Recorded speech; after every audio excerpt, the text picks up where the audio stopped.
the case. I mean, you need a home. You're paying rent. You might as well pay a mortgage. And the reality is, if you're paying rent, you are paying a mortgage. It's just not yours. It's your landlord. So big props to Stephanie for looking at that property. I'm excited for you. I hope that works out. If you have questions, hit us up. But there is the music. We're going to jump into another break. We'll be back for more of your questions in 2 minutes. You can send those questions to 561-291-8569. 561-291-8569. Hey, it's Mark Eitel here, host of the Mr. Mortgage Show. And you've heard me talk about the valuation tool that we use in our lending practice almost daily. It's not quite an appraisal, but it's way more accurate than one of those online estimates. And we're happy to run one of those reports for you at no charge. Just visit freevaluereport.org. That's freevaluereport.org. Give us a little information about the property, and we'll be happy to send you your report. That's freevaluereport.org. Here's another 5-star review. As a realtor, I have a bunch of mortgage brokers to choose from, but I prefer to work with Mark and his Mr. Mortgage team. In this crazy market, there is no room for error, especially on the mortgage side. Mark's team moves fast, keeps everybody in the loop, and makes things happen. They always give my clients a great deal and take the time to walk them through every step of the process. When you're considering a lender, I encourage you to talk to Mark Eitel and the Mr. Mortgage team. It's not every day that you need an appraisal, whether it's for a divorce settlement, estate planning, or maybe you're appealing a tax assessment, or you just want to make sure you have adequate coverage in your property insurance. When you need a certified appraisal, turn to my friends at SOFLappraisal.com. That's SOFLappraisal.com. Peter and his team have been appraising properties here in South Florida for decades. SOFLappraisal.com. And tell them you heard this on the Mr. Mortgage Show. Are inflation and everyday expenses eating into your retirement income? Maybe you've considered a reverse mortgage and have unanswered questions like, do I still own my property? Can the bank kick me out? What happens when I die? Can I still leave my house to my kids? These are all great questions. Visit www.moreaboutreverse.com to learn more. That's www.moreaboutreverse.com. www.moreaboutreverse.com. Welcome back to the Mr. Mortgage Show.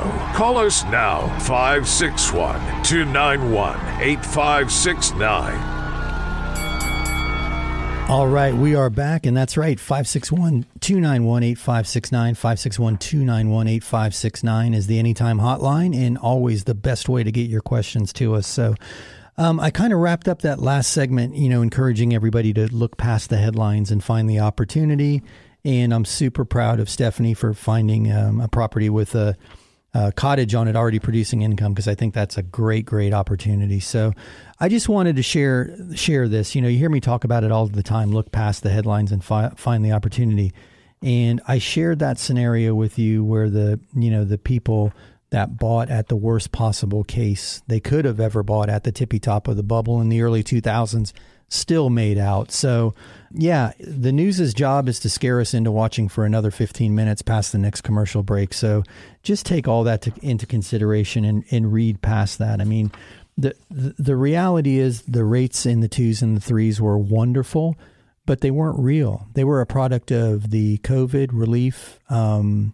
What the administration was doing was pumping a ton of money in, and just like, the quarantine and the mandates and all of the rules and the lockdowns and all of that associated with COVID, as all of that is coming to an end, and we're welcoming that, right? We're encouraged as we're getting back to normal life. Well, those rates have to go by the wayside too, because that was a product of COVID. It's not a product of the real environment. And I want to just share something with you that I think is more important. We're getting hung up on rate, and rate is irrelevant in the big picture. The reality is your budget. We talk about it all the time. I ask everybody this who gets hung up on rate. I ask them what their car payment is. And everybody knows their car payment. My car payment's $400 a month. I love my car. It's a great car. Fantastic. What is your interest rate on your car payment? Very few people can answer that question. And they don't really care. They know $400 a month is what they're paying. It meets their needs budget-wise. They love the car. They're happy with it. You know what the ironic part about it that is? It's a depreciating asset, but they're still happy to just go out there and base that decision based on budget alone. So when you're buying a house, what are you paying for rent? Are you paying $2,500 a month for rent? Well, guess what? For $2,500 a month, you could buy a $350,000 house with an FHA loan in most neighborhoods. So the interest rate's not the biggest part of the equation to consider. Certainly pay attention to it, but don't let it get you wrapped around the axle. And I say this because every single time I give somebody a pre-approval, and I don't care if I gave the pre-approval with a 2.9% 30-year fixed rate or a 5.5% 30-year fixed rate, they want to know how much they can buy. So somebody who was approved for $650,000 with a 2.99% interest rate went out there and tried to find the biggest, the shiniest, the most beautiful $650,000 house they could find. Now, the challenge is, as things appreciated, suddenly that $650,000 price point was just a bunch of recently appreciated $500,000 houses, and they were disappointed. They didn't pull the trigger.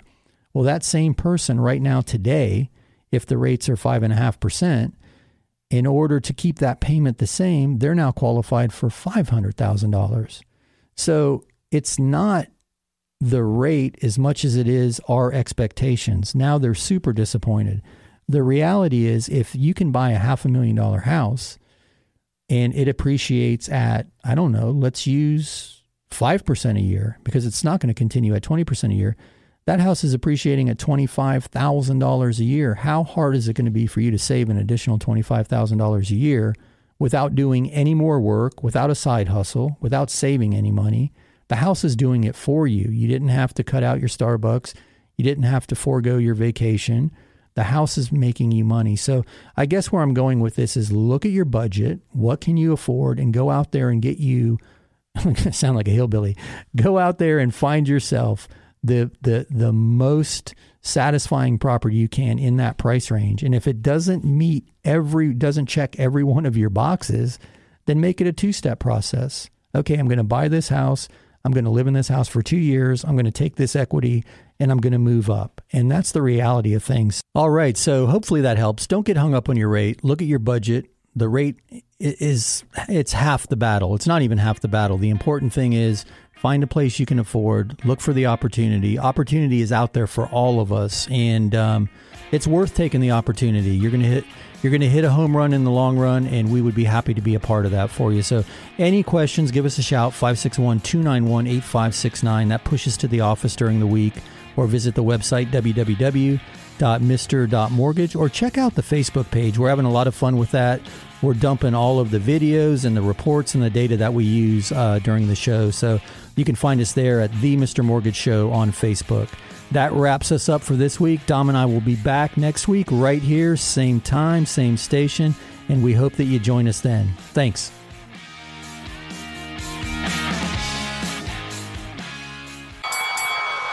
That's a wrap. Join Mark Eitel next week for more thrilling, edge-of-your-seat discussions about real estate and mortgages right here on The Mr. Mortgage Show.